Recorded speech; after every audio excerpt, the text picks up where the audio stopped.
એની અંદર શું હોય છે? Dry powder. જે પાવડર એવો હોય છે કે જ્યારે પણ આગ લાગે તેની ઉપર જાય તો એ આગને હોલવી નાખે, બરાબર? એટલે એ ટાઈપનો ડ્રાય પાવડર ટાઈપની આ બોટલ છે. આને એબીસી ટાઈપની બોટલ કહેવાય. હવે જ્યારે આપણને ખબર નથી પડતી કે ભાઈ આ વસ્તુ ક્યારે યુઝ કરવું, કઈ આગ લાગે તો કઈ બોટલ યુઝ કરવું, તો હંમેશા જ્યારે ઇલેક્ટ્રિક આગ લાગે, એટલે કે કેવી એસીમાં આગ લાગે છે, સ્વિચબોર્ડમાં આગ લાગે છે, કોઈ બી ઇલેક્ટ્રિક શોર્ટ સર્કિટના લીધે જ્યારે આગ લાગે છે પેનલમાં કે એમ તેમ, ત્યારે આપણે આ CO2 ટાઈપની બોટલનો યુઝ કરશું, બરાબર? અને બીજી કોઈ પણ ટાઈપની આગ, જેમ કે ફર્નિચરમાં છે, સોફામાં, કાગળમાં કે એવી કોઈ પણ ટાઈપની આગ લાગે તો ત્યારે આપણે આ પાવડર ટાઈપની બોટલનો ઉપયોગ કરવાનો, બરાબર? હવે આ વસ્તુ ધ્યાન શું રાખવાનું જ્યારે બોટલ યુઝ કરતા હોય ત્યારે, તો હંમેશા જ્યારે આ એબીસી ટાઈપની બોટલ યુઝ કરીએ તો એના પર અહીંયા એક પ્રેશર ગેજ આપેલું હશે. ગેજ દેખાય છે નાનું, બરાબર?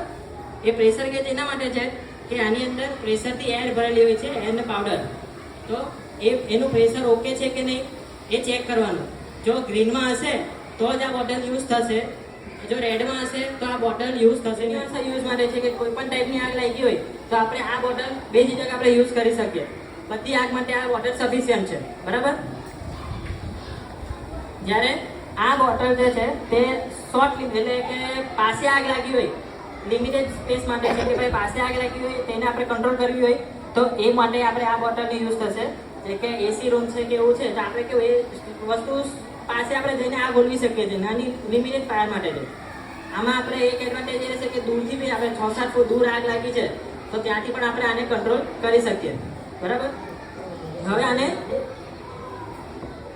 આપણે આને યુઝ કેવી રીતે કરવું તે જોશું. તો હંમેશા CO2 બોટલ જે છે તો CO2 બોટલને માટે છે ને આ ટાઈપનું એક હેન્ડલ આપ્યું હશે કોઈ પણ જગ્યાએ. એવું નહીં કે આપણે સ્કૂલની અંદર કોઈ પણ જગ્યાએ તમે ગમે ત્યારે પણ આ ટાઈપની બોટલ જ્યારે યુઝ કરશો તો એના માટે આ રીતે એક હેન્ડલ આપ્યું હશે. એ હેન્ડલ શેના માટે હોય છે કે આપણને ખ્યાલ છે CO2 ગેસ કેવો આવે? એકદમ ઠંડો આવે, બરાબર ને? હવે ગમે ત્યારે આપણે બરફ બીજો 2 મિનિટ સુધી આપણે પકડી રાખીએ એક હાથમાં દબાવીને તો આપણો હાથ સૂન મારવાની સંભાવના વધી જાય. તો એના માટે જ્યારે આ બોટલ આપણે યુઝ કરશું તો આમાંથી કન્ટિન્યુઅસ CO2 ગેસ નીકળશે. એના લીધે આપણો હાથ સૂન નહીં મારી જાય પકડતા કે આપણને હાથમાં ખોટી ઈજા નહીં થાય. એના માટે આ પર્ટિક્યુલર હેન્ડલ આપ્યું છે, ત્યાંથી જ આને પકડવું, બરાબર? આને યુઝ કેવી રીતે કરવું?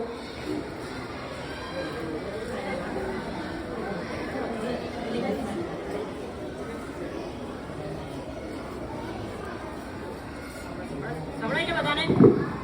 જો હવે આમાં કેવી રીતે કરવાનું રહેશે કે આનું છે ને એક સેફટી પિન આવે છે અહીંયા. આ પિન તમારે અહીંયાથી ખેંચવાનું રહેશે. અહીંયાથી જે પિન ખેંચશો એટલે આ બોટલ રેડી ટુ યુઝ થઈ જશે.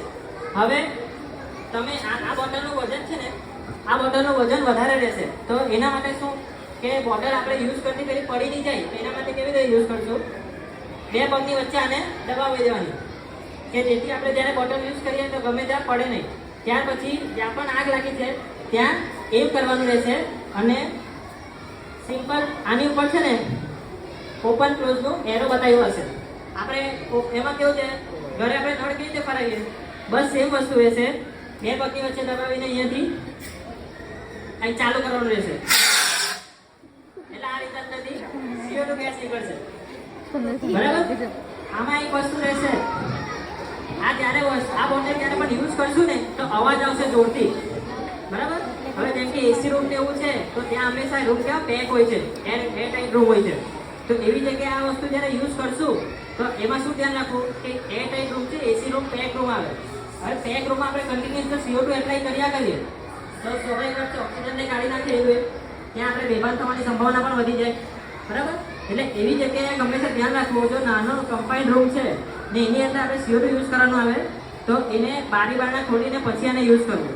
નહીં તો આપણે એવું થાય કે આ બોલાવે કે ને આપણે નાકમાં ફસાઈ ગયા, બરાબર? એટલે એવું નહીં થાય એ ખાસ ધ્યાન રાખવાનું. ત્યાર પછી હવે આપણી પાસે આ બીજી બોટલ છે એબીસી ટાઈપની છે. ત્યાં સગાવે આ તો હમણાં ખાલી બતાવવા માટે ત્યાં નિશાન રાખવાનો છે અને આ લીવર જે છે તે લીવર અહીંયાથી દબાવવાનું રહેશે. જેવું લીવર દબાવશું ને એની અંદરથી આમાંથી પાવડર નીકળશે, ડ્રાય પાવડર નીકળશે, બરાબર? આમાં ધ્યાન રાખવા જેવી વસ્તુ શું રહેશે કે જે પાવડર નીકળે છે તો જે આવી ખુલ્લી જગ્યામાં આપણે જ્યારે યુઝ કરશું તો એ પાવડર કેવો છે આપણે હવાની ડાયરેક્શન પર ડિપેન્ડ કરશે. સામેથી હવા આવે છે ને આપણે સામે જ યુઝ કરશું તો બધો પાવડર આપણા ફેસ પર આવી જશે, આપણા આંખ પર જશે, મોં પર જઈ શકે છે. તો એવી સિચ્યુએશનમાં શું વસ્તુ છે, બે વસ્તુ કરી શકાય. કાં તો તમે એક ગોગલ્સ પહેરીને કે રૂમાલ પહેરી દો મોં પર કે જેથી આપણને ઈજા નહીં થાય. કાં તો બીજી વસ્તુ એ કે આગ પાસે નથી તો હવાની ડાયરેક્શનમાં જાઓ અને સામેથી ફાયર કરો કે જેથી હવાના ડાયરેક્શનના થ્રુ એ પાવડર બહાર નીકળી જાય, આપણા ફેસ ઉપર નહીં આવે. બરાબર. હવે આ બોટલ જે છે ને તે આપણી વન ટાઈમ યુઝ આવશે. એકવાર તમે એને ઓપન કરશો એટલે આમાંથી પાછી યુઝ નહીં થશે. એ શેના માટે તમને કીધું, આમાં પેલું પ્રેશરાઇઝ ભરેલું હોય. આપણે સોડાની બોટલ શું એકવાર પ્રેશર ઓપન કરી નાખીએ પછી આપણે બંધ કરીએ તો પછી એનો મતલબ નથી, પ્રેશર ઓછું થવા જ લાગે. એવી જ રીતે આમાં પણ એકવાર તમે એને દબાઈ દેશો, યુઝ કરી દેશો, એના પછી તમારે કમ્પલસરી રિફિલ કરાવવી પડશે, રીપ્રેશરાઇઝ કરાવવી પડશે.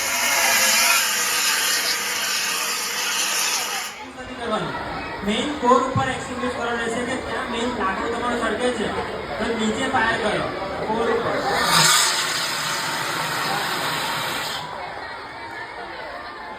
એના માટે આનું હેન્ડલ આપેલું છે, હેન્ડલ પરથી જ પકડવું, નહીં તો આપણો હાથ પણ ચોંટી જઈ શકે છે.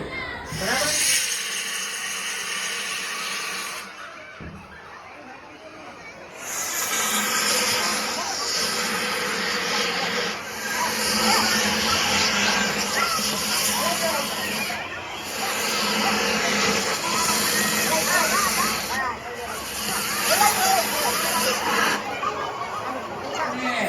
ફાયર એનઓસી બાબતે જે માહિતગાર કરે છે તે વ્યવસ્થિત માહિતી મેળવવાની રહેશે.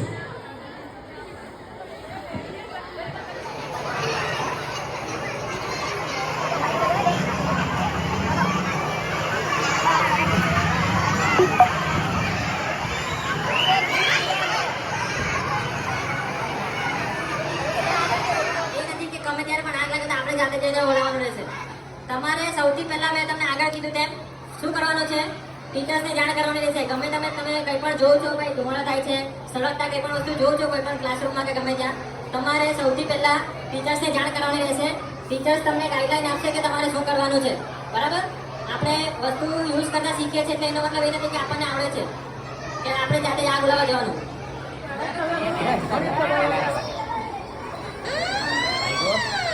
સંભળાય છે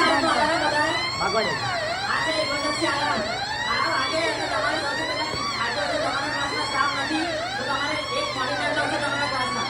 મોનિટરે બાજુના ક્લાસના ટીચરને જણાવવાનું રહેશે કે ભાઈ શું થયું છે. બરાબર. એવું નથી કે આ અલાર્મનો મતલબ એવો નથી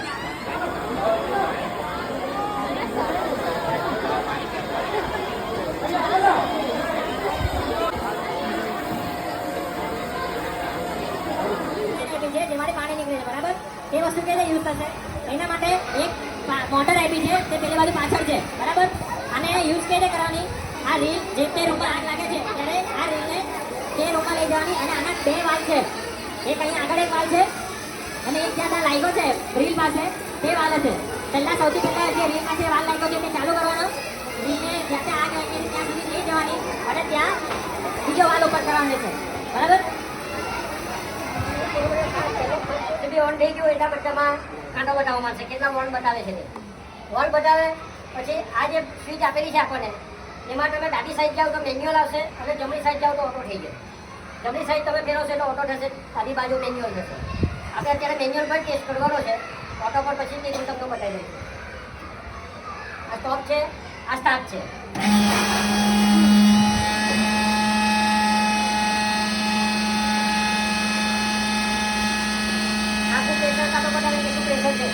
કેટલા પ્રેશરથી પાણી અંદર બહાર જતું છે એ બતાવે છે.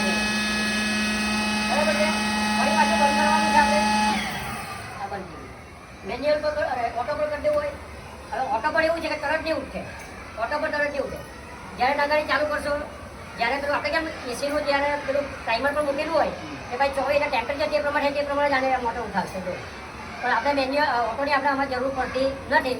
ટોટલી આપણે મેન્યુઅલ પર ચલાવવાનું છે. જ્યારે પણ આગ લાગે ત્યારે પણ એટલે તરત આપણી મોટર ઉઠી જાય એટલે પાણીનો સપ્લાય એક વાર રાહ પાછું છોડી દે એટલે જેમ જેમ પ્રેશર જોઈએ તેમ ઓટો પર ચાલુ બંધ થયા કરશે સિસ્ટમ આખી. બરાબર છે. એટલે ઓટો પર આપણે કરવાની જરૂર નથી. ફરી પાછું સ્ટોપ દબાઈ દેવાનું અને એલસીડી બંધ કરી દેવાનું એટલે આ સિસ્ટમ આપણી આખી બંધ છે.